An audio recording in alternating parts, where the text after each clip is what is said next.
Hello everyone and welcome to my channel. This is Shreya Jadhav and today we are going to learn English Grade 10 Poem 1 Fire and Ice by Robert Frost.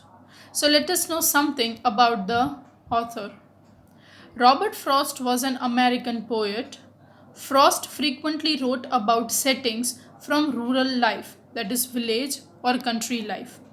Robert Frost is considered as a realistic poet because he showcases the real scenario of our life, whether it is happiness, sorrow, death, joy, anxiety, etc.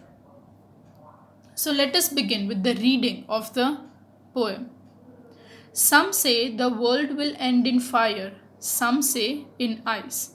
For what I have tasted of desire, I hold with those who favor fire. So, over here, it is a belief that people say that the earth would end by two means, either it would end in fire or it would end in ice.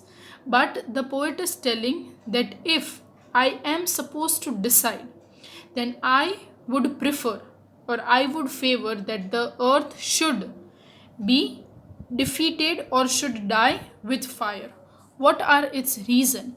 Because man is greedy. So over here fire represents human desires. As man is greedy and the desires are never ending for him. Okay, and this may lead to jealousy, and this jealousy will one day finish the whole earth. The second paragraph.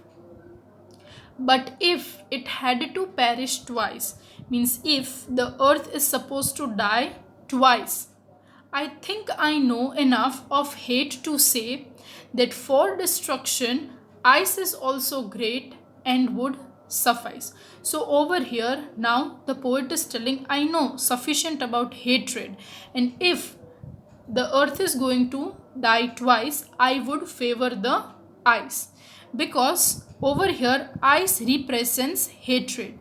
Man's hatred is very destructive in nature. It is silent like ice. Yes, ice is also very still. So the hatred is also like that only.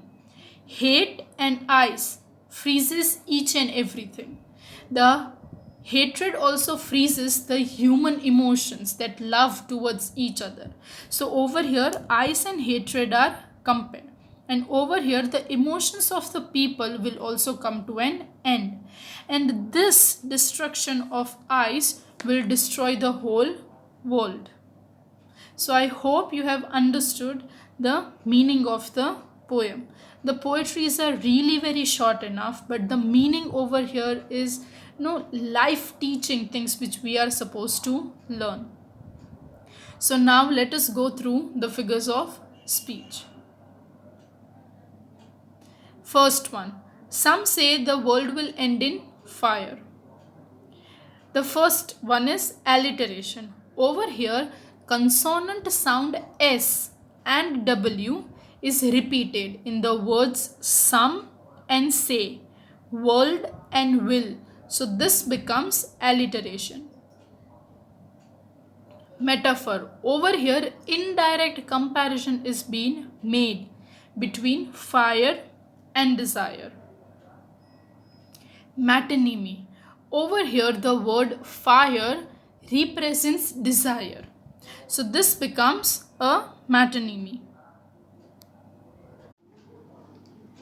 The second one is some say the world will end in fire, some say in ice. The first figure of speech over here is antithesis. Over here, opposite words fire and ice are used, so it becomes antithesis.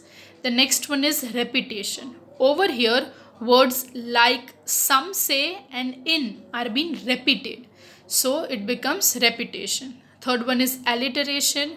Over here, consonant sound W and S is repeated. In words world, will, some, say. The next one is metaphor. Over here, there is an indirect comparison done between fire and desire.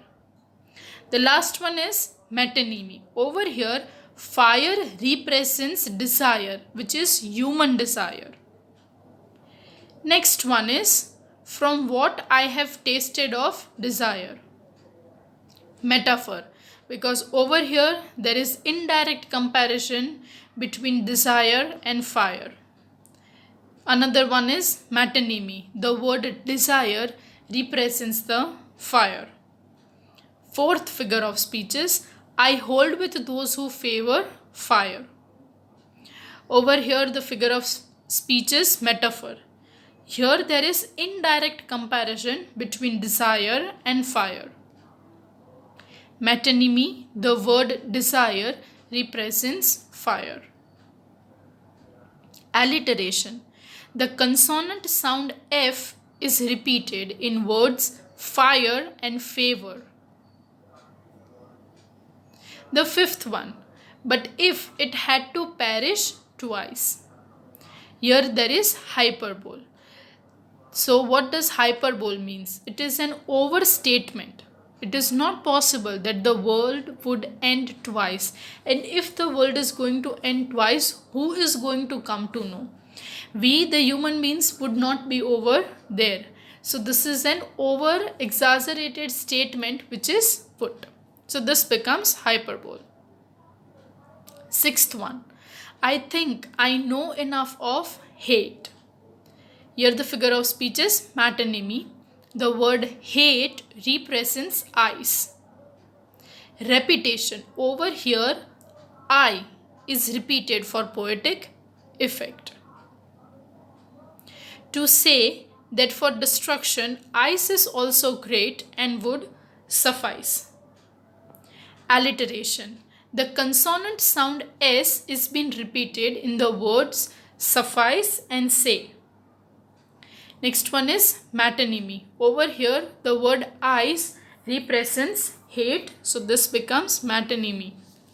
Next one is metaphor. It is an indirect comparison which is made between eyes and hatred. Internal rhyme. Over here there are rhyming words like ice and suffice, so it becomes rhymed in one single or same statement, so this becomes internal rhyme. Thank you for watching. Have a nice day. If you have any queries, do comment in the comment section. Thank you.